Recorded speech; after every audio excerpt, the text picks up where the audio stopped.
Hey guys, quick review of the diamond grinding blade. Arrived yesterday. I've tried a little bit. I've got about 36 of these guys to grind down. It looks like a pretty decent setup. It's got wider pads here, which is going to be useful for probably a smoother finish, less aggressive grind. And I'll let you know how it goes long term because I'm going to be using this a lot. So I just bought the one yesterday, and we'll see how it goes. I'll grind first dry, and then I've got a hose here that we'll try some wet grinding. So here we go.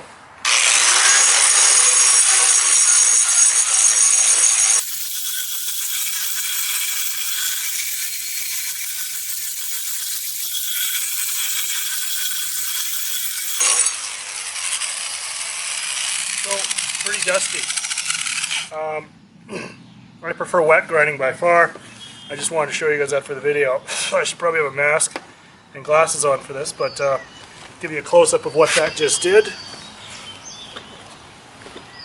So you can see there, took it down pretty quickly. I've got some embedded blue glass in here with just a standard aggregate concrete 3000 psi, and there's also some charcoal gray color in there, charcoal black.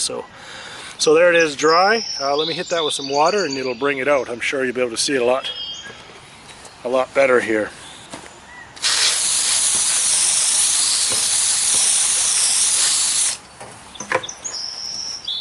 So there it is with some water on it. A much nicer look to it, and that's ultimately what it'll look like once you have the sealant on it. We're going to put a gloss sealant on there, so you can see that there is some striations on the glass itself, but you don't see that in the concrete. So I've got a polishing system that I'll polish these out after with, but there you go. So we went from this rough, kind of the cream that settled to the bottom. This is the bottom of the mold.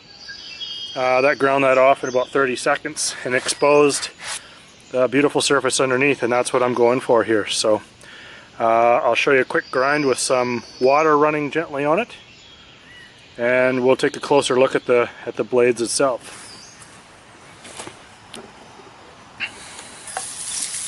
And we'll run it up top.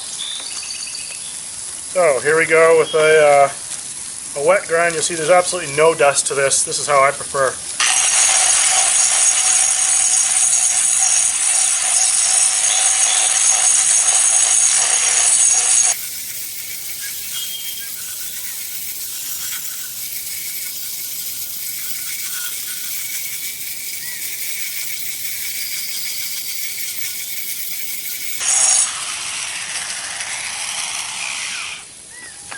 Give it a rinse here and I'll show you a quick close-up.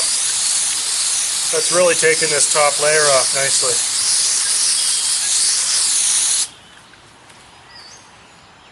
Yeah, that's beautiful. So there's a quick grind.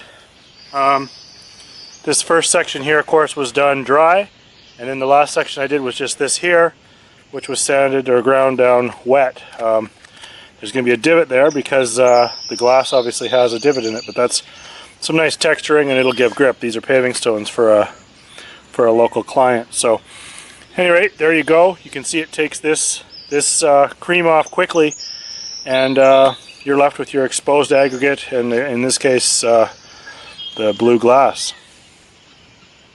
Here we are after about, I don't know, 10 minutes of grinding here with this little grinder from Amazon that I got. Quite quickly it gets down to where you want to be. I've exposed sufficient glass there, and that's the look that we're going for, kind of the salt and pepper with the blue. Now you can see, I'll zoom in there, maybe you can see that there are some lines in that. So they're not as noticeable in the aggregate in the concrete, but certainly on the glass they're noticeable. And so like I said, I'll take a polishing system and polish those out, and that'll come out right away with some 80 grit diamond polish. So there you go. I highly recommend it. I'll let you know how the longevity of the blade is. It has what do we have? 1, 2, 3, 4, 5, 6, 7, 8, 9, 10, 11, 12, 13. 12 or 13 pads on there, and each of those pads, of course, has little diamond chips on it. It does not have a continuous cutting wheel on the edge, so it can't be used for cutting, I don't believe. I think you'll end up ripping those off or damaging it. But I certainly recommend it. It's working well so far. I actually just bought another one this morning, so I'll speak to the longevity of the blade here shortly, because I've got about 30 of these pads to grind. So yeah, A+, good so far.